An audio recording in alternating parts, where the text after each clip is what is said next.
coming back to men so often, at least 20 years ago. I don't know if it still does now. And I just remember the one thing, many things stuck with me. The one that we talked about all the time is just remember, all you need to know is that men need to be trainable, and then you can marry them. You guys Did you guys get that? Yeah, they are simple beings. We still do that. And when your boyfriend or husband or whatever walks by that thing on the stairs and you get all pissed off that they aren't picking it up and bringing it with them, it's because they really don't see it. This is really difficult. So it's funny. When I think of the V's, I think it was so funny. It was JV for you from an athlete background. JV squared. That was not lost on me. Really, what you mean, and I said this at your birthday celebration, for Sue, coming from a sports background and playing, a lot of athletics in my family and myself, and I get to this first class, I'm like, shit, she's like my college basketball coach. First way. Yeah!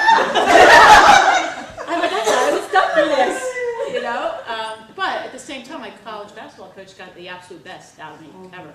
So, I've said that before. I'm sorry to be redundant, but and so that was just the first. As I look at this sheet, of all the courses. I mean, with John and with you and bringing you guys in to help with our Gillette work, and so. And you still have 100% retention, right? Sure do. So she needs to be congratulated on that. She's the only group that has 100% retention. It's funny, people are like, isn't that amazing? Like, no, we planned for it. We had a plan and we executed it, and we're used to doing that in business, not as much so with people. Yeah. But so for me, as special as women moving forward, and 30 years is amazing, Sue, and I love you, but for me, it's everything on you. Yeah. It's productive relationships, it's managing change, it's and my favorite now, which is the retreat. The retreat, and yeah. so I can't wait to get with my chicks again. Yeah. So congratulations. With my posse. It's been an honor. Yeah. Thank you, Kate. When I send people to Women Moving Forward, you can ask Jane here, was particularly after they'd had the pre-call, I guess they used to tell me what's about the Sue Van Vliet, that kind of thing. And I said, well, she's very direct. She can be kind of mean sometimes, but you know what? She'll be crawling inside your head in about 10 minutes. So just be prepared for that. And was I wrong? You're right. The question at the pre-work was, should I ask more questions on this thing? I think I should ask more questions. And I mean in the nicest way. I always clarify that. But one of the advantages that I've had is being in Caracas and all the workshops we brought in. I've got to see what a lot of folks don't get to see, which is there really is method behind the madness. What I've enjoyed getting to watch and know is to watch the strategy. Most people don't realize, because it comes across as very seamless when you do it, is that there's a whole lot of strategy that before she ever even walks in the room, she's got a game plan in place about how she's going to take on each of those women, and if someone throws her a curveball, then I've watched her actually adjust in mid-time, and it's that's been something that's been really amazing to watch to watch all of these years, and getting to see that, and I've actually learned a great deal from that. It's adjust and then use it to our advantage. That's right. That's quite different from the disadvantage when I played basketball. I was, Kate stood up at my 60th birthday party, and she said, she keeps telling me she played basketball, but look at this height differential. And I said, yeah, but I can go like this, and I hit right at the right place to get you. And the refs never saw it. So that's one thing I don't know if you realize, Sue, that I actually learned from is watching you watch behind the scenes, watching you strategize, and I feel very lucky because I actually got to see that. Well, and you were a big part of it too, because she would give us a briefing on everybody she knew in every workshop. This person is that person is this. So what'd she do when we have our eyes closed? Because I was afraid to open my eyes. I can tell you that. What she does is she goes shoe shopping. I don't know if you remember this, Sue, but I think I was 37 when I took the course, and interestingly, I was one of the older ones in that group for some reason when I took it, and I just remember, I don't think you even remember this, around the room I was talking about something, and then she looked around the room and said, see, ladies, this is what happens when you get to 37. You don't take care care of this shit. And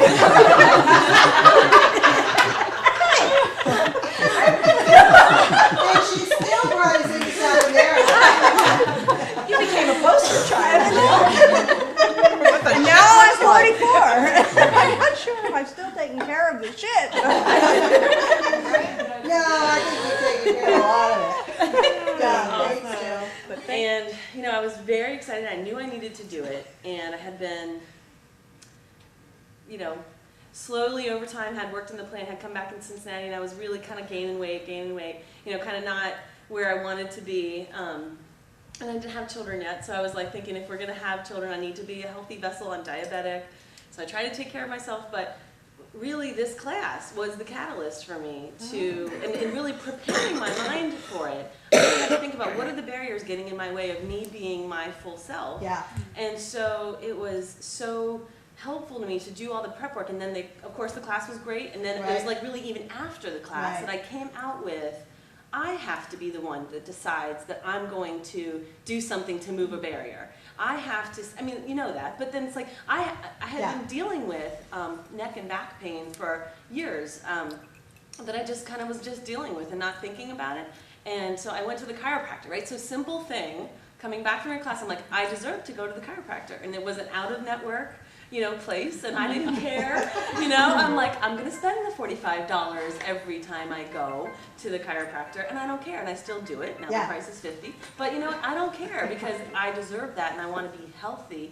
And it was just ironic that they were also that time of year. I was about to turn 32, and I said I need to lose some weight, so I'm gonna lose 32 pounds because I'm turning 32. And so I said, that's what my goal is going to be. And so they talked to me about health and stuff like that because it was a holistic place. And because I went there and I chose to go to the place I really should go versus like the one that was in network, which I tried to do in December and you know whatever. So I went there in April, and it was my birthday month. In May they started a program called The Biggest Winner. Like The Biggest Loser on TV, but The Biggest Winner. Right. And it was like however much, $300 or something to get into it. But if you were the one that lost the most weight and like, you know, the most percentage of body fat, then you'd win $500 shopping spree at Kenwood Town Center. Wow. So of course I'm very competitive. I'm like, I'm gonna win. So I ended up winning the competition. I lost 21 pounds. And, you know, and then I ended up losing a total of 32 pounds by the end of that year. And then come January, I went to the doctor and said I want to start to try to get pregnant. And by April, I was pregnant. And May or whatever, I had the baby in January, and so thanks to them. You're blaming us for this baby. I John is and I get choked up, but I mean, it's like if I hadn't done that, I wouldn't have been ready. Yeah, that's great. And it's so helpful. That's why I'm an advocate. Yeah, thanks. I'd like to say that I was about 2 years with P&G in the Sheboygan plant when I met John and Susan, and I was one of the transition managers to shut the plant down. And the whole experience was totally life-changing for me, partly because inside of 6 months, I went to managing change before the announcement, productive relationships 2 months later, right after the announcement, and then a few months later, Women Moving Forward in Denver. And, you hit the trifecta. Boom, boom, boom.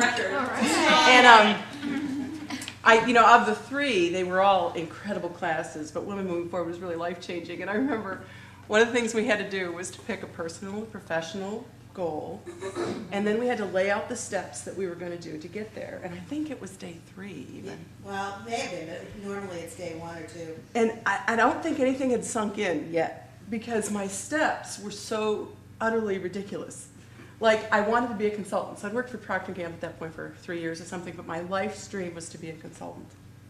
And my steps to be a consultant were to become a plant manager at Procter & Gamble, get a PhD in industrial psychology, write a book, travel internationally, and then become a consultant. And you don't even want to hear the steps that I also wanted to get married and have children. You don't want to hear those steps. They were much more so ridiculous. And I remember Susan coming around, and you know, there was a time in this class that I took, and it was 20 years ago, where she would kind of read over her shoulder and she'd kind of look at her steps, and she'd either bless your steps or you'd go back. And she just went, oh my God. Everybody! And I remember thinking, and I think I worked with a buddy the night before, and that these were good steps. This was really going to